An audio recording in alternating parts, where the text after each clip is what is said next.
क्या आप कभी सोचते हैं कि जीवन में सच्चा सुख क्या है? क्या आप कभी सोचते हैं कि मृत्यु से कैसे निडर होकर जीना चाहिए? आज मैं आपको एक ऐसी कहानी सुनाने जा रहा हूं जो आपको इन प्रश्नों का उत्तर देगी। आइए कहानी शुरू करते हैं।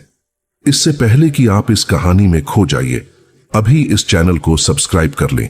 एक बार की बात है, एक नौजवान युवक बुद्ध के पास आता है और उनसे कहता है कि हे बुद्ध, क्या आप मेरे एक सवाल का जवाब देंगे? बुद्ध ने मुस्कुराते हुए कहा कि पूछो, क्या पूछना है?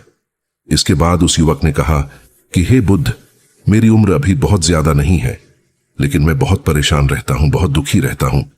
मैं आपसे यह जानना चाहता हूं कि मेरे जीवन में अभी से इतनी दुख है तो मेरी जिंदगी तो अभी बहुत बाकी है। क्या मेरे जीवन में दुख बढ़ते ही रहेंगे कि इन दुखों से छुटकारा पाने का कोई रास्ता नहीं है?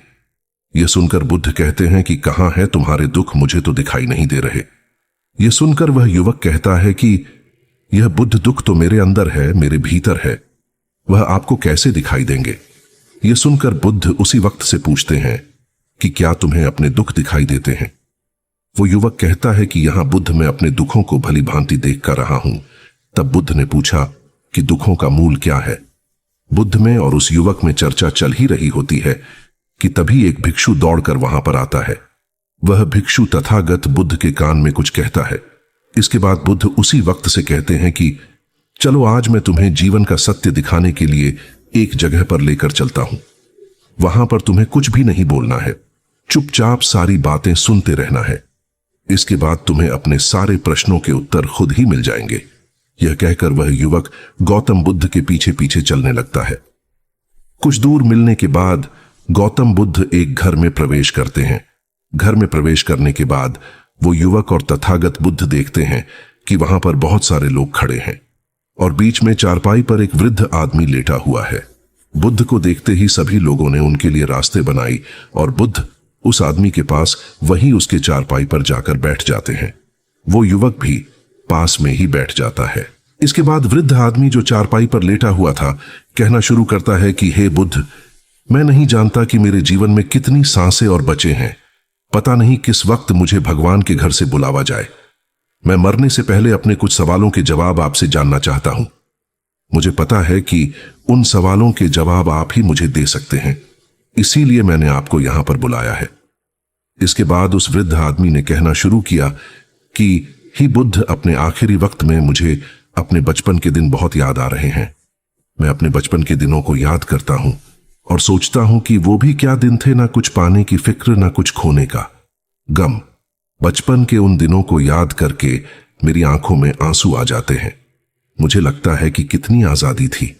उस समय मेरा मैन कितना खुला हुआ था। मन में कुछ भी पाने की इच्छा नहीं थी। जिस भी खेल में लग जाते थे उसी खेल में पूरे दिन लगे रहते थे। लेकिन कुछ समय बाद जैसे जैसे मैं बड़ा होने लगा वैसे वैसे लोग मुझे जिंदगी की दौड़ में आगे निकलने के लिए कहने लगे। मेरे पिता अक्सर मुझसे कहा करते थे कि तुम पढ़ाई में अपने भाई जैसे क्यों नहीं हो, तुम दूसरे लोगों से पीछे क्यों रहते हो। यह सब सुनकर मेरा मन बहुत बेचैन रहने लगा। लोग मुझे बहुत ताने मारते थे क्योंकि ना तो मैं खेल में अच्छा था और ना ही पढ़ाई में अच्छा था। सब लोग मुझे किसी और की तरह बनने के लिए कहते थे और उन तानों से तंग आकर मैंने जीवन में कुछ हासिल करने का निश्चय किया। मैंने अपने आप से वादा किया कि मैं भी अपने भाई की तरह कामयाब इंसान बनूंगा और इसके लिए मैं दिन रात मेहनत करने में लग गया। शुरुआत में बहुत मुश्किल है, बहुत निराशा हाथ लगी, लेकिन मैंने हार नहीं मानी और मैंने खुद अपना व्यापार खड़ा कर लिया। उसके बाद मुझे कुछ पाने का एहसास हुआ। मुझे बहुत खुशी हुई क्योंकि जो लोग मुझे ताने देते थे वही लोग अब मेरे आगे पीछे घूमने लगे थे। कुछ वक्त बाद एक रईस बेटी के साथ मेरी शादी हो गई और उसके बाद मुझे लग रहा था जैसे मेरा जीवन स्वर्ग बन गया हो। कुछ साल बाद मुझे 2 बेटे प्राप्त हुए। दोनों बहुत ही सुंदर और हर्ष थे। अब मेरा मन मेरे बच्चों के लिए कुछ करने को उत्सुक हो गया। मैं और भी ज्यादा धन कमाने में लग गया और जल्द ही मैं अपने नगर का सबसे बड़ा व्यापारी बन गया।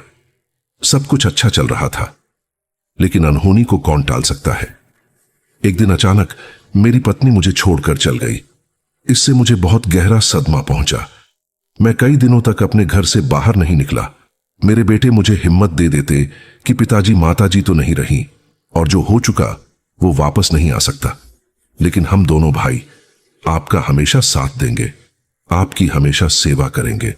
आपको किसी बात की कोई चिंता करने की आवश्यकता नहीं है। और धीरे धीरे मैंने भी अपने मन को समझा लिया कि अब तो मुझे अपने प्रिया पत्नी के बिना ही जीना पड़ेगा। इसीलिए मैंने अपना मन अपने बेटों के साथ जोड़ लिया। उनकी खुशी में ही मुझे खुशी होती थी, उनके दुख में ही मुझे दुख होता था। इसके बाद मैंने कहा कि ही बुद्ध जीवन चक्र में अक्सर मुझे महसूस होता था कि आखिर जीवन क्या है। जीवन को उसके गहराइयों में कैसे जाना जाए, ये कैसे जाना जाए कि मैं कौन हूं और मैं इस दुनिया में क्या करने के लिए आया हूं। ऐसे तमाम सवाल मेरे मन में उठते रहते थे। और मुझे आपके बारे में भी पता चला कि बुद्ध ऐसी ध्यान की प्रणालियों बताते हैं जिससे जीवन का मतलब समझा जा सकता है। लेकिन मैं हमेशा सोचता रहता था कि पहले मैं अपने जीवन से दुखों और परेशानियों को दूर कर देता हूं, उसके बाद ध्यान में मैं अपना पूरा मन लगाऊंगा। और यही सोच सोचकर मैं कभी ध्यान नहीं कर पाता था। धीरे धीरे वक्त भी तरह और आखिर में उम्र ढलने के बाद में बीमार पड़ गया। वैसे मेरे जीवन में कोई कमी नहीं रही। मेरे बेटों ने मेरा अच्छा साथ दिया, मैंने जीवन में बहुत कुछ हासिल भी किया। लेकिन अब मैं अपने जीवन में अगर पीछे मुड़कर देखता हूं तो मुझे एहसास होता है कि मेरे बचपन के दिन ही सबसे प्यारे दिन थे। तब उस आदमी ने बुद्ध से पूछा, मैं चंद मिनट का मेहमान हूं, यह मैं जानता हूं, लेकिन क्या कुछ ऐसा सूत्र मुझे बता सकते हैं जिससे कि मैं सुकून से मर सकूं, मेरे मन के सारे सवाल जवाब शांत हो जाएं और मैं जीवन का असली मतलब समझकर मर सकूं। यह सुनकर बुद्ध ने कहा कि हर इंसान को बचपन के दिन प्रिय क्यों होते हैं, क्योंकि उस समय उसे कोई भी चिंता ही नहीं रहती। वो आजाद होता है, उसके मन में कोई लालसा नहीं होती, जिस काम में भी लग जाता है उसी में मग्न हो जाता है। लेकिन जैसे जैसे इंसान की आयु बढ़ाने लगती है वैसे वैसे उसकी इच्छाएं, उसकी कामनाएं दिन ब दिन बढ़ती जाती हैं। और इसीलिए अक्सर इंसान भविष्य की तैयारी में लगा रहता है या फिर अतीत के बारे में सोचता रहता है और वह वर्तमान में जीना भूल जाता है। और वहीं अगर हम किसी छोटे बच्चे को देखें तो उसके लिए कोई भविष्य या कोई अतीत नहीं होता, उसके लिए बस वर्तमान होता है। और इसीलिए वो वर्तमान में पूरा आनंदित होकर रहता है।